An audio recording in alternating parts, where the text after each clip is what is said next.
Hello दोस्तों, MDPS में स्वागत है। मैं अर्जुन यादव। आज आप लोगों के सामने मैंने फिजिक्स में दूसरा चैप्टर जो चल रहा है, तो प्रकाश के अपवर्तन किसे कहते हैं, प्रकाश के अपवर्तन के नियम क्या होते हैं, ये मैंने पढ़ा दिया है। अब चलते हैं कि प्रकाश के अपवर्तन जब होता है तो इससे संबंधित घटना कैसे होती है हमारे जीवन में, कैसे समझते हैं कि प्रकाश के अपवर्तन की घटना होती है हमारे दैनिक जीवन में।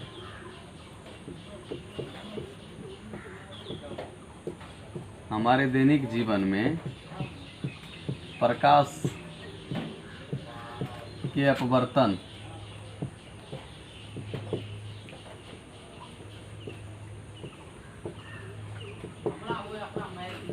संबंधित घटनाएं। अब देख लीजिए, ये था। तो अब देखिए, सबसे पहला जो प्रकाश अपवर्तन संबंधित घटना है, मान लेते हैं कि कोई एक गिलास दिया गया है मेरे पास। इसमें क्या करते हैं कि हम पानी भर देते हैं। क्या करते हैं? पानी ऐसे ऐसे भर देते हैं, ठीक है। इसमें क्या करते हैं, एक रड रख देते हैं, ठीक है। ये रड रख दिए। मान लेते हैं आँख यहाँ से हम देखेंगे, ठीक है। यहाँ से क्या करेंगे, हम देखना चालू किए। तो यहाँ से जब चालू हम देखना किए, तो मान लेते हैं प्रकाश का तो किरण आँख से यहाँ पे पड़ेगा, ठीक है, यहाँ पे पड़ेगा। लेकिन हमको ये लाठी का पेंदी कहाँ पे दिखाएगा? यहाँ पे दिखाएगा। इसका जो लाठी का पेंदी है, ये हमको यहाँ पे दिखाई देगा। तो प्रकाश हमारे दैनिक जीवन में जो प्रकाश से संबंधित घटना है, तो आप किसी भरे हुए बाल्टी का अगर पेंदी देखिएगा तो ऊपर उठा हुआ होगा, यानी पहला होगा पानी से भरा बाल्टी। पानी से भरा बाल्टी का पेंदी उठा होगा। सबसे देख लीजिए, पानी में रखा सिक्का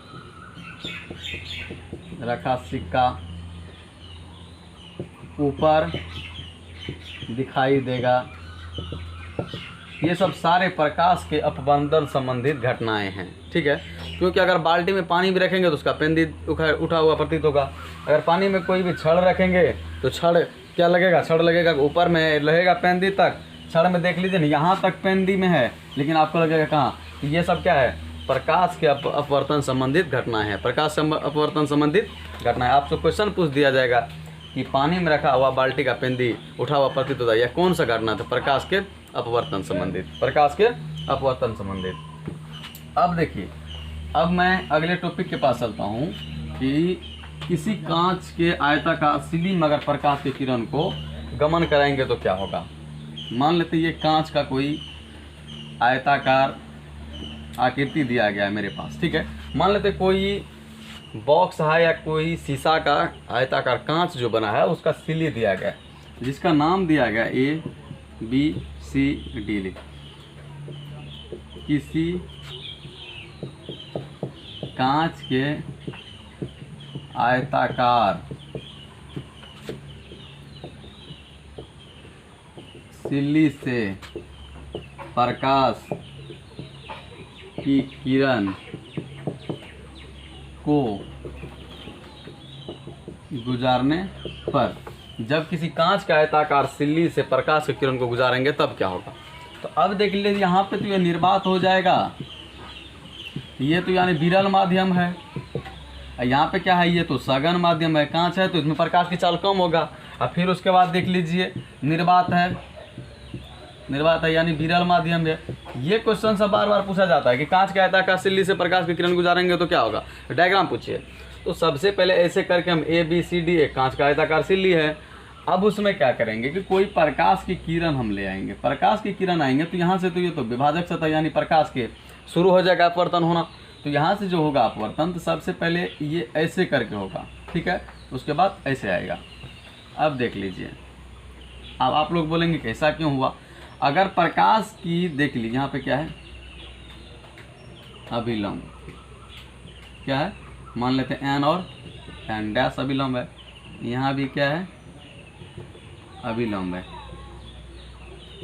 N और N', ठीक है। देख लीजिए आप।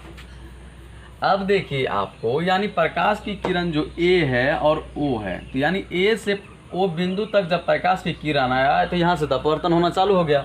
अपवर्तन होना जब चालू हुआ आप देख लीजिए ये क्या है, विरल माध्यम, अंदर में क्या है, सघन माध्यम। मैंने अगले वीडियो में समझा दिया है, पर अगर आप इस चैनल में नया है तो आप सब्सक्राइब कीजिए, आप चैनल में प्लेलिस्ट में जा करके देख लीजिए कि फिजिक्स से प्रकाश के अपवर्तन संबंधित में मैंने बताया है कि अगर प्रकाश की किरण अगर विरल माध्यम से सघन में जाते हैं तो अभिलंब की ओर सकता है, यानी इसका तो मूल पथ क्या है, इधर है ना, मूल पथ इधर है, लेकिन ये अभिलंब की ओर क्या हुआ है, सट रहा है, यानी अभिलंब की ओर देख लीजिए, अभिलंब इधर है तो यानी इधर ही भाग रहा है, जाना चाहिए इधर, जा रहा है इधर। तो क्यों, जब विरल माध्यम से सघन में जाती है तो प्रकाश की किरण अभिलंब की ओर मुड़ती है। मैंने ये समझा दिया अगले वीडियो में। उसके बाद देख लीजिए, यहाँ से तो ये समझ गए कि ऐसे जा रहा है तो ऐसे हो गया, ठीक है। उसके बाद देख लीजिए यहाँ से फिर क्या हुआ, सघन माध्यम से, यानी सघन माध्यम से अब कहाँ जा रहा है, विरल माध्यम में। अब देख लीजिए यानी अभिलंब यहाँ पे है, लेकिन प्रकाश की किरण यहाँ जाकर के इधर जाना चाहिए ना, लेकिन प्रकाश की किरण क्या हो रहा है, यानी इधर भाग रहा है, यानी अभिलंब से दूर हट रहा है, अभिलंब से दूर हट रहा है, अभिलंब से दूर हट रहा है। तो ये था, यानी सघन माध्यम से प्रकाश की किरण अगर विरल माध्यम में जाती है तो अभिलंब से क्या होता है, दूर हटता है। इसीलिए अगर सेम ये यहाँ से लेकर के ए ओ से मान लेते हैं, यहाँ पे क्या होता है, ओ डैश मान लेते हैं, यहाँ पे बी। आप बोलिएगा कि अगर ओ से बी तक आया तो यहाँ पे कैसे डिफरेंट नहीं हुआ, क्योंकि ये एक ही माध्यम है, एक ही माध्यम में अगर ऐसे जा रहा था ऐसे जाएगा, ऐसे जाएगा तो ऐसे जाएगा, माध्यम चेंज होगा तब न प्रकाश का अपवर्तन होगा। इसीलिए यहाँ आने के बाद फिर एक बार अपवर्तन हुआ, एक बार यहाँ से यहाँ आने में अपवर्तन हुआ। इसीलिए आप लोग अगर डायग्राम बनाएंगे तो कभी भी कंफ्यूज नहीं करेंगे कि आयताकार सिली में कैसे अपवर्तन। अब देख लीजिए मूल पथ इसका आने वाला कौन है, यहाँ, यानी मूल पथ और निर्गत किरण, इसको क्या बोलेंगे, निर्गत किरण, निर्गत किरण। ये क्या है, मूल पथ, इसको क्या बोलेंगे, मूल पथ। आप देख लीजिए मूल पथ तो देख लिया आप। अब मूल पथ एवं निर्गत किरण के बीच को कहते हैं पार्श्विक विस्थापन, पार्श्विक विस्थापन। इसे डी द्वारा सूचित करते हैं, इसको क्या करते हैं, डी द्वारा सूचित, पार्श्विक विस्थापन जो है डी द्वारा सूचित करते हैं। अब देख लीजिए आपतित किरण ए ओ। अब सारे को नाम को एक एक करके हम समझा रहे हैं कि आपको कंफ्यूज नहीं होगा। अब देख लीजिए ए ओ क्या हो जाएगा, ए ओ यहाँ से यहाँ तक में आपतित किरण, आपतित किरण। आपको कहीं भी कोई भी कंफ्यूज नहीं होना है। आपको एक एक टॉपिक अगर नहीं समझ रहा तो आप कमेंट करके बताइए, मैं फिर से समझाऊंगा आपको कि ए ओ क्या हो जाएगा, आपतित किरण। एन और एन डैश, एन और एन डैश क्या है, अभिलंब है, क्या है, अभिलंब, अभिलंब दिया गया। उसके बाद देख लीजिए, उसके बाद ओ बी क्या है, ओ बी क्या है, निर्गत किरण। ओ डैश बी क्या है, निर्गत किरण, निर्गत किरण। आप देख लीजिए ओ से मान लेते हैं पी, ओ पी क्या है, मूल पथ, मूल पथ, यानी प्रकाश की किरण जो था अगर माध्यम नहीं चेंज होता तो सीधे कहाँ पे जाता, ए से स्टार्ट होता पी तक जाता, जैसे प्रकाश सीधी रेखा में गमन करती है, लेकिन यहाँ पे माध्यम चेंज होने के चलते ये दूसरे माध्यम में गुजर जा रहा है।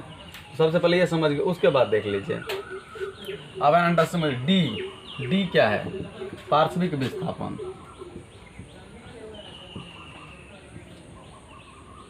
विस्थापन, पार्श्विक विस्थापन समझ गए। अब देख लीजिए पार्श्विक विस्थापन समझिए जिसे डी द्वारा सूचित किया जाता है, ये वो समझ गए।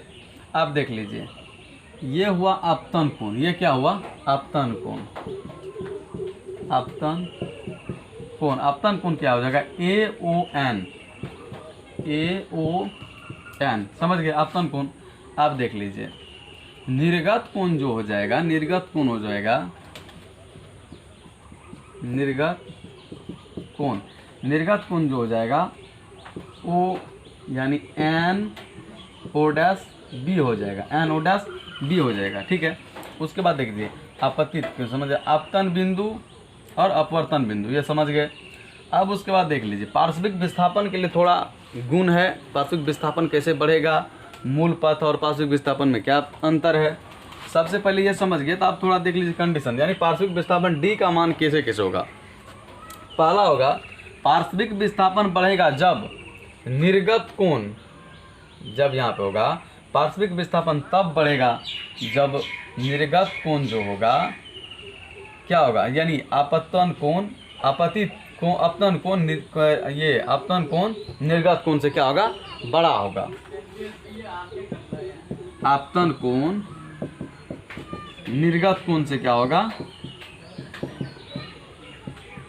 कोण से बड़ा होगा। तब क्या होगा, पार्श्विक विस्थापन बढ़ेगा। तब क्या होगा, पार्श्विक विस्थापन बढ़ेगा। उसके बाद देख लीजिए दूसरा, माध्यम के सघनता बढ़ने पर भी वास्तविक विस्थापन बढ़ता है। माध्यम आप देख लीजिए सघन है, और ये सघन है, और इससे भी सघन है। सघन होगा तो प्रकाश की किरण क्या होगा, इधर जाएगा, इधर जाएगा। उसके बाद यहाँ से जब रिटर्न होगा तो यानी मूल पथ में क्या होगा, और विस्तार जगह होगा। यानी माध्यम के सघनता बढ़ने पर पार्श्विक विस्थापन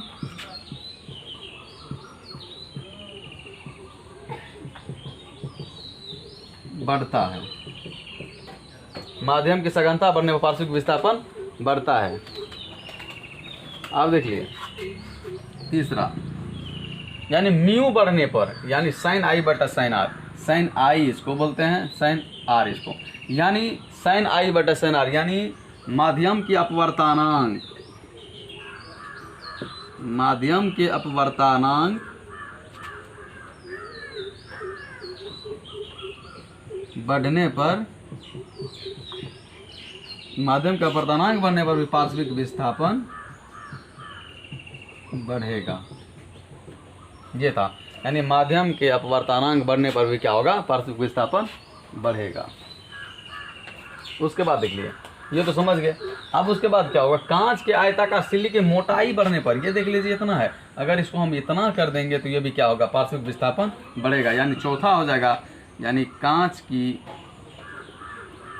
की सिल्ली की मोटाई बढ़ने पर भी पार्श्विक विस्थापन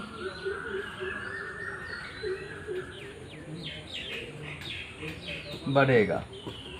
तो आज मैंने समझा दिया कि कांच के आयताकार सिल्ली और प्रकाश के अपवर्तन संबंधित हमारे जीवन में क्या क्या घटनाएं होते हैं। मैं आप लोग को अच्छे से समझ में आ गया होगा। अगर आप इस चैनल से नए हैं तो सब्सक्राइब कीजिए और लाइक कीजिए। आप जुड़े रहें। मैथ और फिजिक्स में ऐसे आपको पढ़ाएंगे कि मैथ और फिजिक्स यानी साइंस यानी मैथ फिजिक्स केमिस्ट्री को ऐसे पढ़ाएंगे कि आपको इतना इजी लगेगा कि आप कोई भी क्वेश्चन बोर्ड में छोड़ करके नहीं आएंगे। तो इसलिए अगर चैनल में आए तो सब्सक्राइब कीजिए और लाइक कीजिए। मैं अगले वीडियो में समझाएंगे लेंस क्या होता है, लेंस किसे कहते हैं और लेंस क्या कितने प्रकार के होते हैं। मैं अगले वीडियो में वो लेकर आऊँगा। अगर इस चैनल से नया है तो सब्सक्राइब कीजिए और लाइक कीजिए और बेल आइकन को दबा दीजिए।